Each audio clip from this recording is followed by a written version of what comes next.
দুর্নীতির দায়ে এই মুহূর্তে পাকিস্তানের বৈধ প্রধানমন্ত্রী ইমরান খান উনি জেলে বন্দী আছেন। তবে ধারণা করা হচ্ছে যে 11 জন ইমরান খান মুক্তি পাবেন। এরকমই একটা নেগোসিয়েশন করা হয়েছে সেনাপ্রধান আসিফ মনিরের সঙ্গে এবং শাহবাজ শরীফ ও প্রেসিডেন্ট আসিফ আলী জারদারির সাথে। তবে শাহবাজ শরীফ এবং আসিফ আলী জারদারি তারা পূর্বেই পদক্ষেপ নিয়েছিল যে ইমরান খানের সাথে তারা একটা আলোচনায় বসবে এবং আলোচনার ভিত্তিতে পাকিস্তানকে তারা ঐক্যবদ্ধভাবে গড়ে তোলার জন্য এবং পাকিস্তানের ভিতরে যে সশস্ত্র গোষ্ঠীগুলো রয়েছে তাদেরকে সম্পূর্ণভাবে নির্মূল করার জন্য জাতীয় ঐক্যমত্য প্রতিষ্ঠার কোনো বিকল্প নাই। তবে সেনাপ্রধান আসিফ মনির বারবার উনি ভেটো প্রদান করছিলেন বা উনি ইমরান খানের সাথে কোনো ধরনের কোনো আলোচনা করতে রাজি ছিলেন না। তবে যখন বেলুচিস্তান এবং খাইবার পাখতুনখোয়া এই দুইটি রাজ্য নিয়ে চরম পরিস্থিতি তৈরি হচ্ছে, ধারণা করা হচ্ছে যে কোনো সময় হয়তো পাকিস্তানের কেন্দ্র থেকে খাইবার পাখতুনখোয়া এবং বেলুচিস্তান বিচ্ছিন্ন হয়ে যাবে, তারা স্বাধীন রাষ্ট্র হিসেবে নতুন একটা রাষ্ট্রের অভ্যুদয় ঘটবে। তখনই আসিফ মনিরের পক্ষ থেকে সেনাপ্রধান আসিফ মনির উনি এই পদক্ষেপ নিলেন এবং ইমরান খানকে মুক্তি দেওয়ার মাধ্যমে ইমরান খানের সাথে একটা জাতীয় ঐক্যমত্যের ভিত্তিতে সরকার গঠন করতে চাচ্ছেন। আসিফ মনির ধারণা করছে যে ভারত সরাসরি অস্ত্র দিচ্ছে এবং অর্থ সহায়তা প্রদান করার মাধ্যমে বেলুচিস্তানকে এবং খাইবার পাখতুনখোয়াকে পাকিস্তান থেকে বিচ্ছিন্ন করার চেষ্টায় বা অপতৎপরতায় লিপ্ত রয়েছে। তারা যেভাবে 1971 সালে পাকিস্তান থেকে পূর্ব পাকিস্তান অর্থাৎ বাংলাদেশকে তারা বিচ্ছিন্ন করেছিল, ঠিক সেম একই পদ্ধতিতে তারা খাইবার পাখতুনখোয়া এবং বেলুচিস্তানকেও পাকিস্তান থেকে বিচ্ছিন্ন করার চেষ্টায় লিপ্ত রয়েছে। আর এটার মাধ্যমে তারা পাকিস্তানকে দুর্বল করতে চায়, পাকিস্তানকে তাদের করদ রাজ্যে পরিণত করতে চায়। কিন্তু পাকিস্তানের স্বাধীনতা নিশ্চিত করতে হলে, পাকিস্তানের স্বাধীনতা ধরে রাখতে হলে এখন জাতীয় ঐক্যমত্যের কোনো বিকল্প নেই।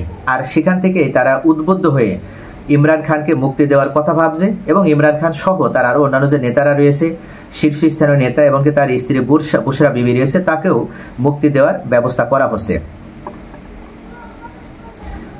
পাকিস্তানের সাবেক প্রধানমন্ত্রী এবং তেহরিক ইনসাফ অর্থাৎ পিটিআই দলের প্রতিষ্ঠাতা ইমরান খান আগামী 11 জুন আল কাদির ট্রাস্ট দুর্নীতি মামলায় জামিন পাবেন, এমনটাই দাবি করেছেন পিটিআইয়ের প্রধান নেতা গওহর আলী খান।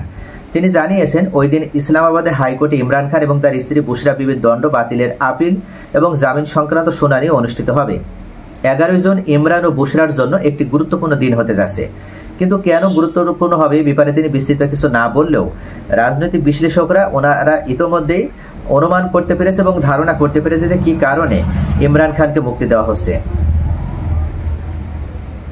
পাকিস্তানের খাইবার পাখতুনখোয়া প্রদেশের মুখ্যমন্ত্রী আলী আমিন গান্দাপুর গত সপ্তাহে জানিয়েছিলেন ইমরান খানের মুক্তির জন্য ঈদুল আজহার পর তারা দেশব্যাপী আন্দোলন শুরু করবেন। অর্থাৎ এই মুহূর্তে খাইবার পাখতুনখোয়ার যিনি মুখ্যমন্ত্রী আলী আমিন, তিনিও যেহেতু পিটিআই এর একজন নেতা এবং তিনি ইতোমধ্যে ইমরান খানের প্রতি তার সমর্থন আবার পুনর্ব্যক্ত করেছে, যার কারণেই বাধ্য হয়েই সেনাপ্রধান আসিফ মনির উনি ইমরান খানকে মুক্তি দিতে বাধ্য হচ্ছেন। শুধু তাই নয়, আসিফ মনির তার জেদটাকে বিসর্জিত করে ইমরান খানকে এই কারণেই মুক্তি দিয়েছে যেন জাতীয় ঐক্যমত্যের একটা সরকার গঠন করা সম্ভব হয় এবং ভারতের বিরুদ্ধে তারা যেন তাদের শক্ত প্রতিরোধ গড়ে তুলতে সক্ষম হয়।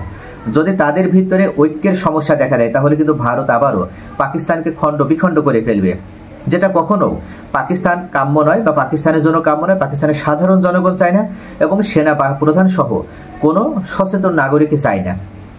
আর এই সচেতনতা বোধ থেকেই এখন তারা সকলেই পাকিস্তানকে স্বাধীন রাখার জন্য, পাকিস্তানের অখণ্ডতা রক্ষা করার জন্য ইমরান খানকে মুক্তি দিচ্ছে এবং ইমরান খানের সকল রাজনৈতিক মামলা উঠিয়ে নিচ্ছে। অনাস্থা ভোটে ক্ষমতাচ্যুত হওয়ার পর ইমরান খানের বিরুদ্ধে অসংখ্য মামলা দায়ের করা হয়, যার মাত্র কয়েকটিতে তাকে দণ্ড দেওয়া হয়েছে, যার মধ্যে অন্যতম হলো আল কাদির ট্রাস্ট দুর্নীতি মামলা। তার বিরুদ্ধে পাকিস্তানের বর্তমান সরকার অভিযোগ তুলেছে তিনি এই ট্রাস্টের মাধ্যমে $100 মিলিয়ন আত্মসাৎ করেছেন।